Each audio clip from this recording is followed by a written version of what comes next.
À l'écoute du Seigneur, avec Dr Clément Akobé, du lundi au vendredi, à partir de 6h GMT. Il faut savoir marcher, frères et sœurs. On va lire un texte assez puissant qui va nous pousser à avoir une vision nouvelle. Je ne dis pas une nouvelle vision, mais une vision nouvelle, parce que toute chose devient nouvelle. 2 Corinthiens chapitre 5 verset 7. 2 Corinthiens chapitre 5 verset 7. Car nous cheminons... Tu vas prendre le verset 6, on va voir quelque chose. Ainsi donc, toujours plein de hardiesse, et sachant que demeurer dans ce corps, c'est vivre en exil loin du Seigneur. Car nous cheminons dans la foi, non dans la claire vision. Continue. Nous sommes donc pleins de hardiesse et préférons quitter ce corps pour aller demeurer auprès du Seigneur. Aussi bien que nous demeurions en ce corps ou que nous le quittions, avons-nous à cœur de lui plaire? Car il faut que tous nous soyons mis à découvert devant le tribunal du Christ, pour que chacun recouvre ce qu'il aura fait pendant qu'il était dans son corps, soit en bien, soit en mal. Parole Seigneur notre Dieu. Alléluia. On peut acclamer notre Père, notre Dieu puissant. Oui, c'est là la différence entre les types de chrétiens que nous trouvons. Nous trouvons 3 types de chrétiens dans le corps du Christ. Et c'est très important. La Bible nous parle de ça. La Bible nous dit que nous pouvons être charnels, même baptisés. Et c'est ce qui fait que parfois, dans les paroisses, dans les communautés, il y a des histoires, il y a des palabres. Vous savez, je vous dis la vérité, les histoires les plus monstrueuses, comme je le dis, je l'ai vu que dans le christianisme. Je l'ai vu que quand je suis entré vraiment là dans la foi en Jésus-Christ. Et donc tu peux être un chrétien et cela il porte le nom chrétien. Mais la Bible dit il renie ce que fait la force. Parce que chrétien ça nous rappelle le Christ, mais ça nous rappelle surtout parce que le Christ le oint. Là où Dieu a trompé tout le monde, mais c'est une bonne chose. Et il a trompé le monde. Le monde ne s'attendait pas à un tel Messie. Il a déjoué le plan du diable et des hommes. Parce que les hommes attendaient un Messie. Mais pas un Messie souffrant. Parce que le mot Christ c'est oint, le oint. Et donc un Messie très charismatique pour certains, et d'autres un Messie chef de guerre, genre un peu David qui a vaincu Goliath. Le Goliath c'était l'administration romaine.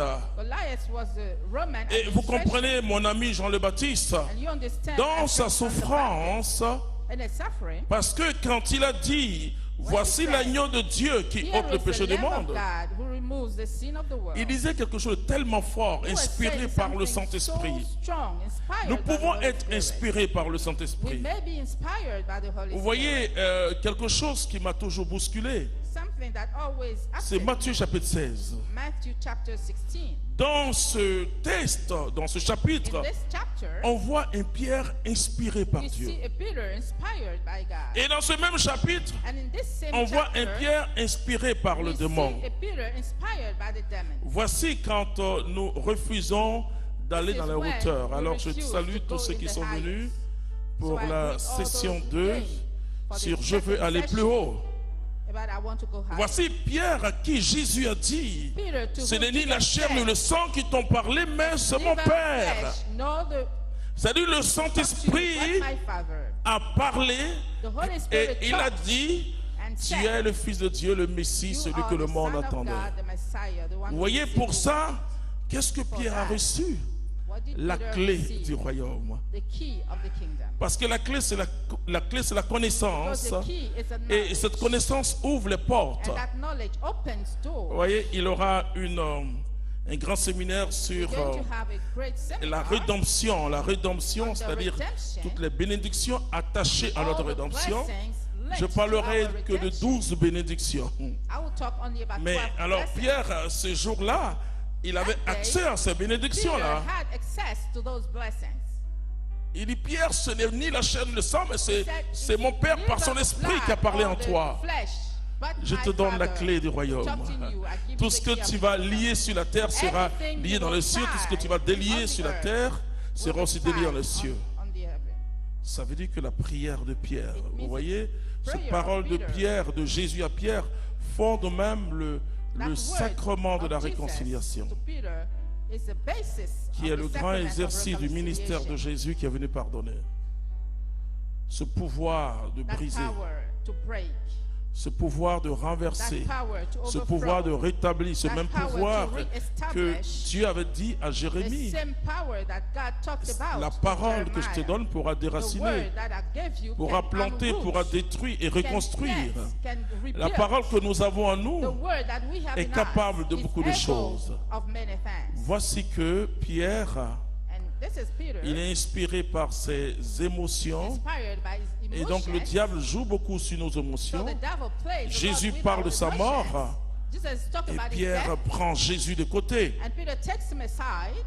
Et alors il dit à Jésus, et non, c'est pas possible, pourquoi tu parles de la mort? Jésus dit, arrière Satan. Est-ce que vous comprenez quelque chose? Le chrétien charnel reste à ce niveau. Il est capable de Dieu, mais il est capable du diable. Il est capable de bonnes choses parce que quand même les chrétiens, mais c'est un chrétien qui compte sur, qui vit à partir de ses émotions, alors que nous devons vivre à partir de la motion intérieure, le Saint-Esprit qui construit notre être intérieur. Alors si tu es dans ce cas-là, tu es encore charnel. Tu es encore charnel parce que tu dois rester dans l'esprit. Alors quelqu'un va me dire, mais comment est-ce qu'on peut rester dans l'esprit? Et c'est le Saint-Esprit qui viendra te dire que, vous savez, celui qui dit qu'il est sans péché, il ment. Parce que l'Esprit Saint va te faire aller toujours de l'avant. Il va te dire, ce matin en passant, tu as vu quelqu'un qui t'a arrêté, tu t'es pas arrêté. Bon, enfin, parfois il faut faire aussi attention. Ben, ou bien, bon, tu as eu du pain à la boulangerie, à côté de toi, un jeune a dit, tonton, j'ai faim, et tu es parti. Parce que on fait tellement de choses, frères et sœurs. Mais ça, ce sont ce qu'on appelle des péchés par omission. On fait beaucoup, hein? On fait beaucoup. Ça, c'est le chrétien charnel. Pourtant, tu viens à l'église, tu pries. Pourtant, tu es charismatique, tu pries en langue, tu donnes des prophéties, mais tu es charnel. Tu es charnel. La deuxième catégorie, je les appelle les hybrides. C'est-à-dire, ils sont à un niveau, c'est vrai. Ils sont dans un espace de transition entre le chrétien charnel et le chrétien spirituel. Alors, je vais vous dire, ce genre de chrétiens-là, parce que la Bible a parlé des disciples de Jésus. On sait ceux qui ont déconné. Mais il n'est pas trop cité, ce gars-là. Il s'appelle Thomas. Mais Thomas, c'est le plus grand scientifique de toute l'écriture. Et donc il y a des chrétiens qui sont très très intelligents. Parce que c'est vrai, dans le discernement, ce que moi j'enseigne, c'est le bon sens. Et ce que Thomas dit sur le plan scientifique est totalement correct. Vous savez que vous ne pouvez pas être un chrétien spirituel si vous magnifiez trop votre intelligence. Mais nous devons d'abord réfléchir, analyser. C'est un don extraordinaire de Dieu. Le premier critère de discernement, c'est le bon sens. Le bon sens. Le deuxième critère de discernement, c'est la parole de Dieu. Le troisième critère de discernement, c'est le magistère. l'enseignement de l'Église. Et le quatrième, c'est le discernement des esprits, ce que j'appelle le discernement charismatique. C'était À l'écoute du Seigneur. N'oubliez pas de liker et de partager pour édifier quelqu'un. Dieu vous bénisse.